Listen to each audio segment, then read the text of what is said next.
행복한 우리 교회는 이제 분명하게 목표가 정해지고 있습니다. 한번 제가 우리 교회의 목적이 무엇인지 한번 선포를 해보겠습니다. 우리 교회는 세상과 맞짱 떠서 모든 무릎으로 예수의 이름에 꿇게 하고 그 입으로 예수를 그리스도라 시인하여 하나님께 영광을 돌리게 하는 교회, 그게 행복한 우리 교회의 사명인 줄 믿습니다. 그러기 위해서는 우리가 하나님께서 주신 영적인 권세를 받아야 되는 것인데, 그것을 우리가 하나님의 말씀에 근거해서 그 힘을 얻는 것입니다. 우리가 예수를 믿는다는 것은 우리가 인세상에서 경험할 수 있는 최고의 경험인데, 그 행운과 특권을 받았음에도 불구하고 우리는 세상 사람과 별반 다르지 않는 그러한 삶을 사는 그러한 연약한 그리스도인들의 모습에 너무나 익숙해져 있습니다. 예수님께서 이 땅에 오신 목적은 너무나 분명합니다. 모든 사람이 죄를 지어서 죄의 권세 아래 빠져 있기 때문에 그들을 구원하기 위해서 오셨다는 사실은 모두가 다 인정하는 것입니다. 그래서 우리는 예수를 구원자로 믿고 하나님께서 그 아들 예수를 이 땅에 보내주시고 예수 그리스도가 우리 죄를 대신해 십자가에 죽으심으로 그 사실을 믿는 우리 모두가 다 하나님의 자녀가 된다는 사실을 믿는 것. 그에 대해서 하나님께서 세상을 이처럼 사랑하사 독생자를 주셨으니 이는 저를 믿는 자마다 멸망치 않고 영생을 얻게 하려 하심이라. 우리가 그 말씀을 믿으며 우리는 죽어서 천국 갈 것을 믿는 그 수준의 믿음에 머물러 있다는 것입니다. 예수님께서 과연 우리를 위해서 십자가에 대신 해결하신 그 죄, 예수님께서 우리 죄를 대신 해주셨다는, 죽으셨다는 사실을 인정하고 믿는 그것으로 우리가 의인이 되었다는 것은 구원의 시작, 첫 발자국만 띈 것입니다. 예수님께서 우리를 위해서 십자가에 죽으심으로 우리 죄를 용서해 주셨다는 것이 그냥 예수님만 용서하고 우리는 그것을 아는 지식으로 끝난다 생각하는 것, 이게 구원파의 믿음입니다. 구원파는 그 사실을 인정하고 깨닫고 믿는 그 자체가 구원이라고 생각해서 구원은 예수님께서 이루신 것이고 우리는 그 사실을 믿고 인정하는 것, 그것이 구원이다 여기면서 예수 믿는 우리에게는 아무런 변화가 일어나지 않는 것입니다. 그래서 아무런 능력이 없는 것이죠. 그것은 우리가 죄를 정확하게 정의하지 못하기 때문입니다. 우리들은 죄라고 할 때 무슨 생각이 납니까? 무엇이 죄일까요? 예수님께서 대신 죽어야만 할 우리의 죄가 무엇일까요? 많은 사람들은 거짓말한 것, 도적질한 것, 크게는 살인한 것, 이러한 것들을 죄라고 생각합니다. 그런데 그거에 대해서 갈라디아 5장 19절에는 그것을 육신의 일이라 이렇게 말합니다. 그와 반대되는 것은 성령의 열매인데 육신의 일은 열매조차 되지 않는, 결실하지 못하는 그냥 일일 뿐인 것, 그게 바로 죄의 모습들인데 갈라디아 5장 19절부터 21절에 육체의 일은 분명하니 곧 음행, 더러운 것, 호색, 우상숭배, 주술, 원수 맺는 것, 분쟁, 시기, 분냄, 당짓는 것, 분열, 이단, 투기, 술취함, 방탕함, 또 그와 같은 것들이다 이렇게 말합니다. 이것은 죄의 어떤 하나의 결과물일 뿐입니다. 우리는 죄를 지어서 죄인이 된다고 생각합니다. 그래서 우리는 죄를 끊어버리면 마치 우리가 의인이라도 되는 것처럼, 그래서 고행을 하기도 하고 선행을 하기도 하고, 그렇게 해서 내 죄가가 상쇄되면 내 죄가 없어진다 생각하는 것입니다. 그런데 아까 열거한 모든 것은 죄의 열매일 뿐입니다. 마치 사과나무에서 끊임없이 사과가 열리는 것처럼 우리는 죄를 지었기 때문에 죄인이 아니라 죄인이 되었기 때문에 우리의 삶의 자리치마다 죄의 열매가 맺혀질 수밖에 없는 것입니다. 우리는 이 두 가지를 분명히 구분해야 됩니다. 우리가 죄가 없을 수도 있는데 죄를 지음으로 죄인이 되었다는 생각은 우리의 근본을 알지 못하는 것입니다. 성경은 분명하게 우리가 이미 죄의 나무가 되었기 때문에 우리는 어쩔 수 없는 죄의 열매를 맺을 수밖에 없는 것입니다. 그런데 그것을 모르고 마치 열매만 따면 죄가 없어진 것처럼 끊임없이 우리는 죄와 싸우고 또 죄를 회개하고 또 죄를 뉘우치지만 그 죄는 여전히 다시 때가 되면, 기회가 되면 다시 나오고 다시 나오는, 그래서 우리는 용서받았지만 죄인의 모습을 벗어나지 못하는 것입니다. 문제는 죄의 근원된 나무를 찍어버릴 때 그때 더 이상 죄의 열매가 맺혀지지 않는 것입니다. 로마서는 그래서 돌감람나무인 우리가 찍혀서 이제는 참 감나무, 생명의 감람나무가 되신 예수 그리스도께 접붙임 받을 때 비로소 우리는 의의 나무가 될 수 있다, 이렇게 말씀하십니다.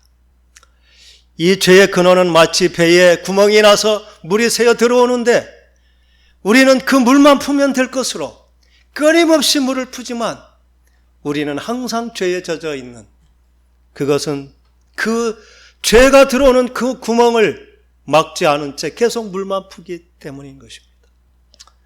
오늘 말씀은 그 근원이 되는 왜 죄인이 되었는지, 왜 우리의 인생에 그렇게 구멍이 나서 죄가 우리를 침범하고 우리를 침몰시킬 수밖에 없는지 그 근원에 대해서 분명하게 말씀해 주시는 것입니다. 아담과 하와는 죄가 없는 의인으로 지음을 받았습니다. 하나님이 보시기에 심히 더 좋았더라. 아담과 하와는 하나님과 성령으로 교통하는, 하나님과 교제가 이루어지는 영적인 존재였던 것입니다.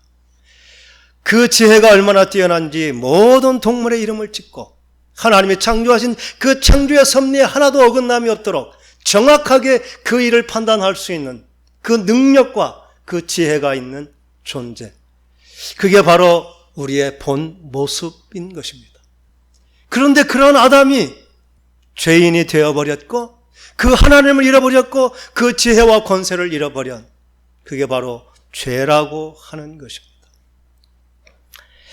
우리가 죄의 정의에 대해서 정확하지 못할 때, 오늘 이 본문의 말씀을 수없이 읽고도 저도 목회자가 되었고 신학을 공부했음에도 저는 죄의 정의를 이렇게 내렸습니다.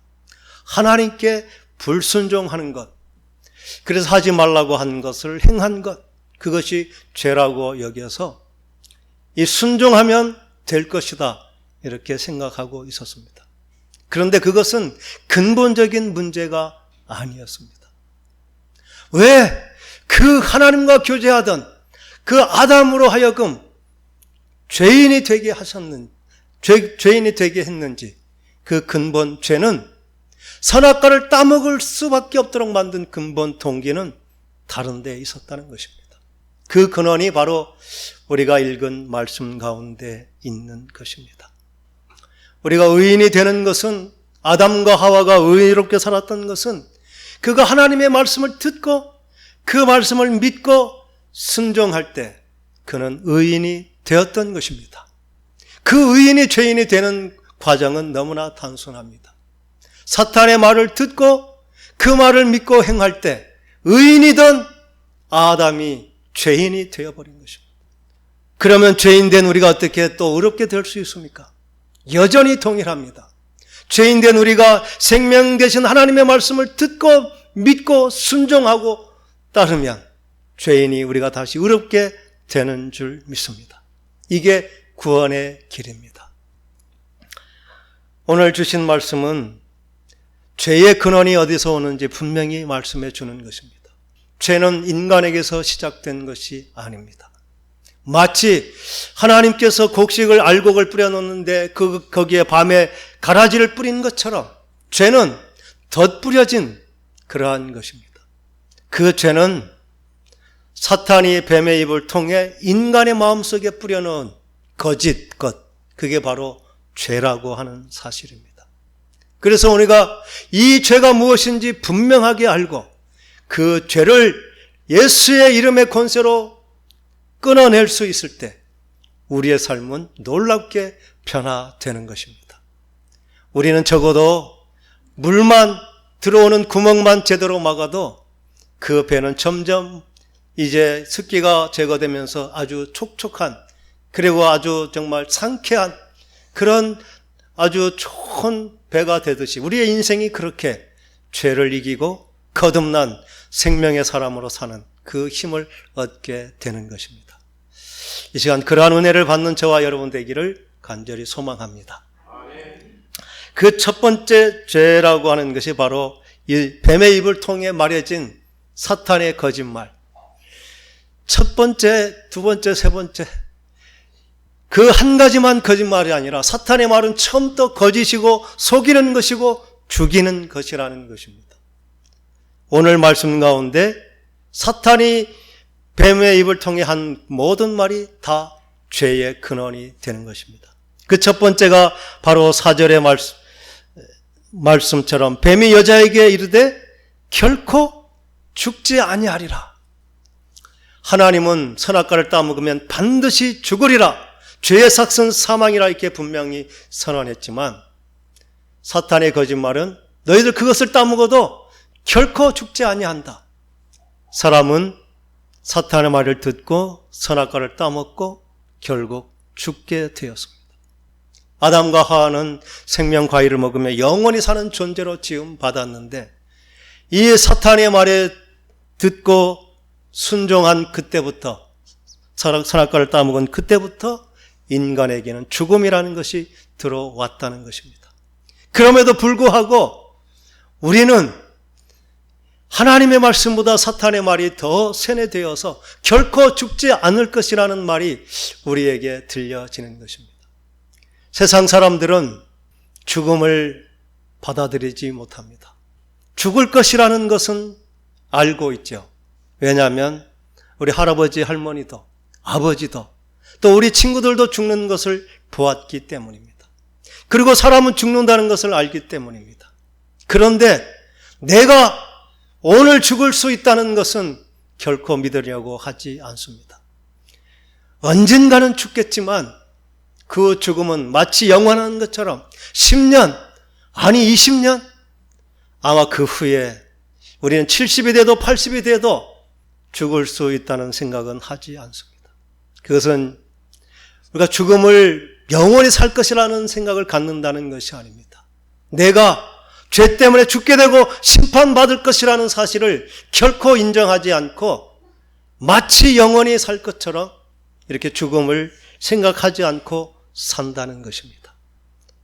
하나님은 끊임없이 우리로 하여금 죄를 지으면 죽는다고 말씀하시고 죽는다는 하나님의 말씀을 마음으로 받아들이는 자는 하나님께서 만들어 놓은 생명의 길, 구원의 길을 얻게 되는데 아직도 사람들은 하나님의 말씀보다 사탄의 말에 더 귀를 기울여서 결코 죽지 않을 것처럼, 그렇게 영생의 존재처럼 어떻게든 더 끝까지 살아보려고 모든 힘을 다하는 것입니다. 우리가 죽음을 받아들이지 못하는 것, 아니 죽지 않는다는 것이 아니라 내 죽음이 죄의 결과라는 것, 그래서 죽음 후에 심판이 있다는 사실을 받아들이지 못하는 것, 그게 바로 사탄의 말에 속고 있는 우리들의 모습인 것입니다. 예수님은 이 죽음의 문제를 십자가를 통해 분명히 해결해 주셨습니다. 하나님이 세상을 이처럼 사랑하다 독생자를 주셨으니 이는 저를 믿는 자마다 멸망하지 않고 영생을 얻느니라. 예수 안에 잃어버린 그 영원한 생명의 길이 있는 것입니다. 그래서 예수님은 나는 길이요 진리요 생명이니 나로 말미암지 않고는 아버지께로 올 자가 없다고 말씀하시고, 또 나는 부활이요 생명이니 나를 믿는 자는 죽어도 살겠고 무릇 살아서 나를 믿는 자는 영원히 죽지 아니하리라. 이 영원한 생명은 예수 안에 십자가와 함께 죽고 예수와 함께 사는 자만이 이 잃어버린 영원한 생명을 얻게 되는 것입니다. 두 번째 거짓말은 우리가 하나님처럼 된다는 것입니다. 사람들은 지혜가 있으면 지혜로, 권세가 있으면 권세로, 교회 다니는 사람도 정말 하나님의 은혜로 자기가 하나님 자리에 올라가는 것이 마치 성공인 양, 축복인 양, 우리는 하나님 자리에 올라가기를 좋아합니다.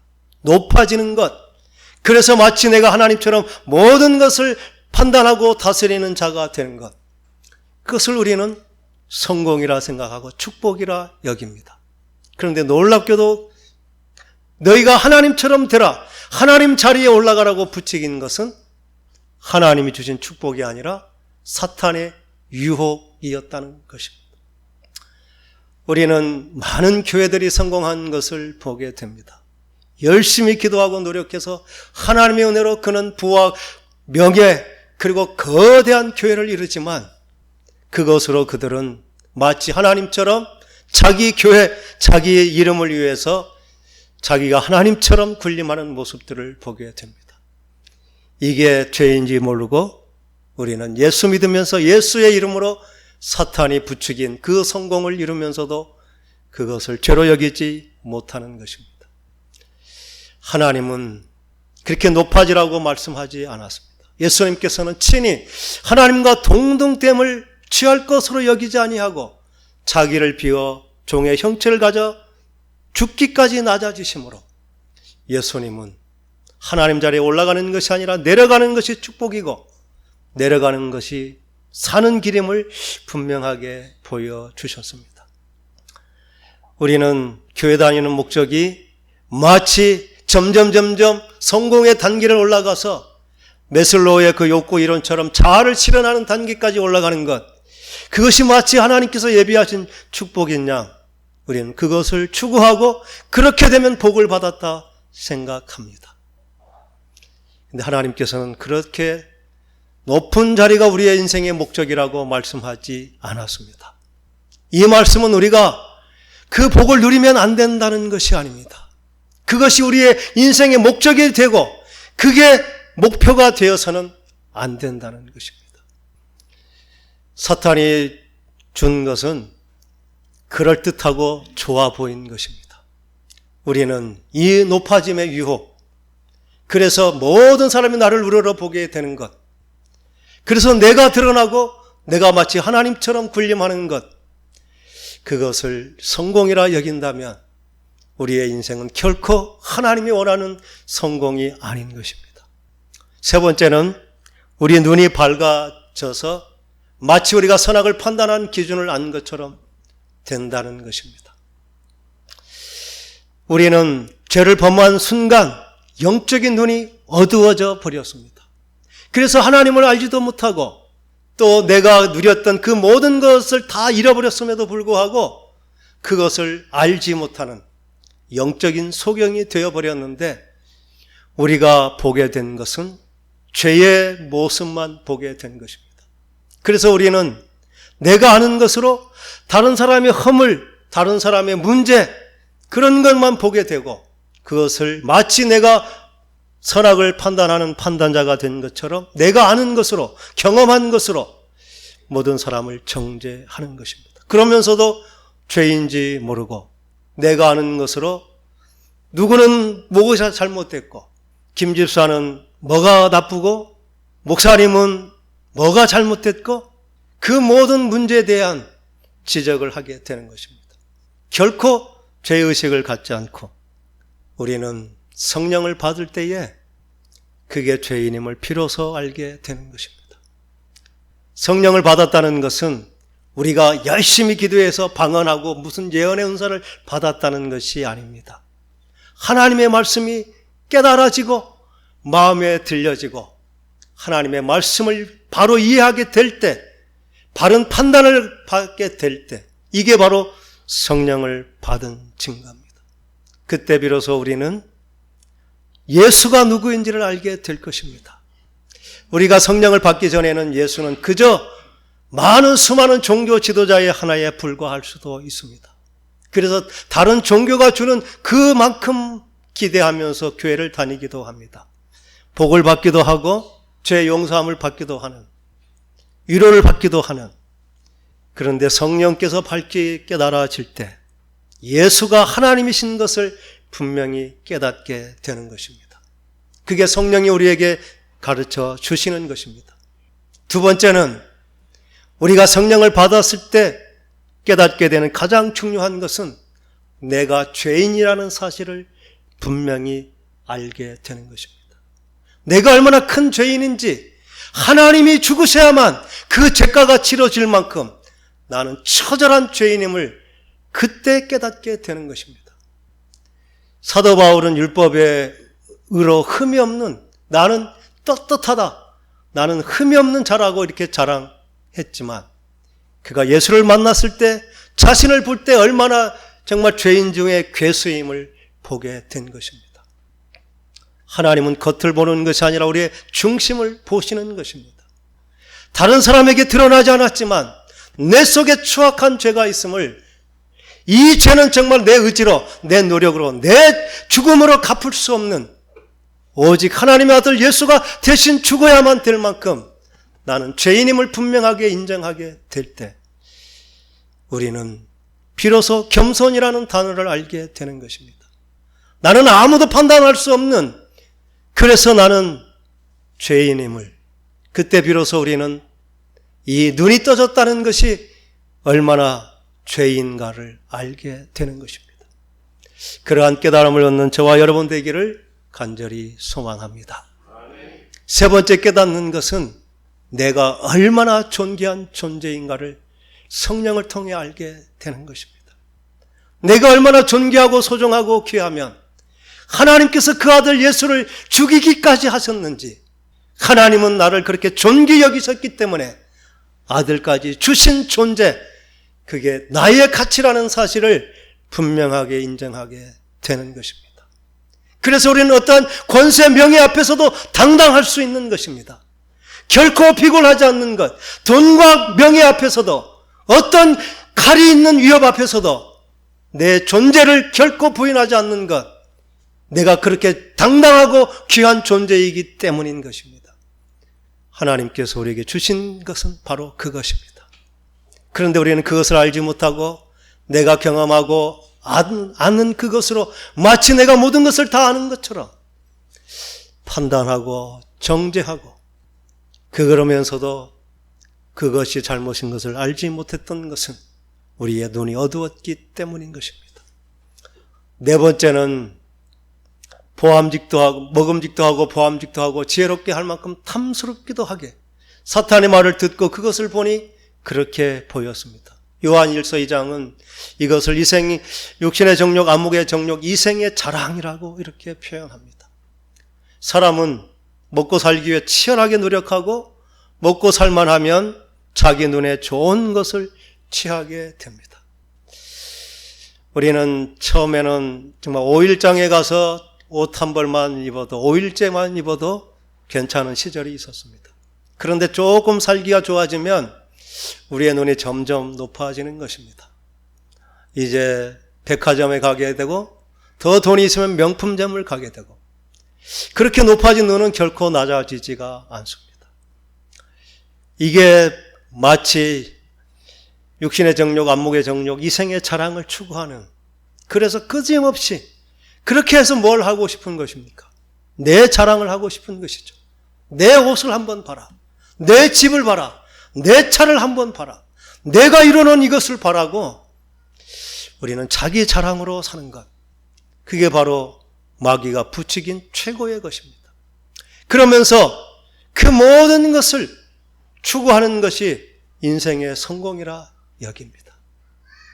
그런데 마귀가 준 것은 처음부터 거짓이요, 거짓말이요, 우리를 살게 하는 것이 아니라 죽게 하는 것입니다. 이 사람의 욕심은 결코 만족되지 않습니다. 100만 원이면 좋겠다고 생각했던 사람이 200만 원을 줘도 만족하지 않습니다. 1000만 원이면 만족할까요? 1억을 줘도 결코 만족하지 않습니다. 사람이 성공이라는 것, 내가 국회의원만 되면 좋겠다고 국회의원으로 만족이 될까요? 대통령이 돼도 그 명예욕은 만족되지 않습니다. 인간은 왜 그렇게 됐을까요? 원래 인간은 하나님을 소유했던, 하나님을 품었던, 그래서 인간의 마음은 하나님처럼 넓기 때문에 하나님 외에 그 어떤 것으로도 우리의 인간의 탐욕을 결코 만족시킬 수 없는, 그래서 돈을 아무리 많이 갖다 줘도, 명예를 다 줘도 인간은 그것으로 만족하지 못한 존재입니다. 인간은 하나님이 내 안에 주인으로 와 계실 때 비로소 아무것도 없어도 우리는 그것으로 만족하고 그것으로 기뻐할 수 있는 것입니다. 여러분, 베네라는 영화를 보셨는가요? 그 전투한 배 밑에는 노를 젓는 사람들이 있습니다. 그 사람들은 오직 그 북을 치는 사람의 북소리에 맞춰서 빨리 젓기도 하고 늦게 젓기도 합니다. 만약 늦게 저으면 여지없이 채찍에 등을 후려치죠. 그래서 맞지 않으려고 힘을 다해 젓는 것입니다. 근데 그들의 손과 발에는 착고가 채여 있습니다. 결코 그 자리를 벗어나지 못하는 것이죠. 정말 그들은 죽을 때까지 힘을 다해 졌지만 결코 자유하지 못합니다. 죽어서야 그 자리를 떠나는 것. 어쩌면 우리의 욕심이라고 하는 것, 사탄이 우리에게 주겠다고 약속한 것은 마치 우리를 이렇게 노예처럼 끝까지 거기에서 헤어나지 못하고 거기서 죽게 하는 것. 그게 사탄이 우리에게 준 육신의 정욕, 안목의 정욕, 이생의 자랑으로 살라고 하는 끝없는 부추김인 것입니다. 예수 그리스도께서 이 땅에 오신 것은 가난한 자에게 복음을 전하게 하시려고 기름을 부으시고 포로된 자에게 자유를, 눈먼 자에게 다시 보게 함을, 묶인 자에게 자유를 주시기 위해서 오셨다고 말씀하십니다. 예수님이 주시기가 원했던 자유, 마치 우리를 꽁꽁 묶어서 결코 벗어날 수 없는 그 인간의 모든 욕심의 탐심에서 자유케 하시라고 예수 그리스도께서 우리에게 오신 줄 믿습니다. 예수가 있는 자만이 이 참 자유를 누릴 수 있습니다. 하나님을 가진 자만이 이 세상 것으로 만족하지 않고 작은 것 가지고도 만족하고 큰 것을 주면 그것으로 더 큰 영향력을 발휘해서 자신의 명예가 아니라 하나님의 영광을 위해서 쓸 수 있는 자, 어떠한 재물도 결코 나를 누르지 못하고 그 위에 서서 재물을 지배하는 자가 되게 하는 것, 그게 하나님을 믿는 자에게 주신 능력인 줄 믿습니다. 그게 예수 믿는 우리에게 주신 영적인 권세요, 죄를 이길 능력인 것입니다. 우리가 영원히 살 것처럼 죄의 죽음을 받아들이지 못하는 것, 내가 알았다고, 내가 가졌다고 하나님 자리에 오는 것, 그리고 자기의 자랑을 위해서 끊임없이 탐욕으로 사는 것, 이것이 사탄이 인간 속에 불어넣고 빼앗아버린, 하나님의 주권을 빼앗아버린 사탄이 인간과 빅딜한 큰 것입니다. 그것은 모든 세상 사람들이 추구하는 성공이고 그것은 모든 사람의 로망인 것입니다. 사탄은 예수님에게도 동일한 시험을 했죠. 내게 한 번만 무릎을 꿇고 절하면 이 모든 것을 너에게 주겠다. 예수님은 결코 그 시험에 넘어가지 않았습니다. 우리도 어떠한 시험에도 결코 타협하거나 한 번 내가 거짓말하고 한 번 잘못해서 세상 모든 것을 얻을 수 있다 해도 결코 거기에 무릎을 꿇지 않는, 죄와 타협하지 않는, 사탄에 물러가라 하고 모든 죄의 유혹을 끊고 이길 수 있는 그렇게 거룩한 주의 백성으로 사는 저와 여러분 될 수 있기를 축원합니다. 기도하겠습니다.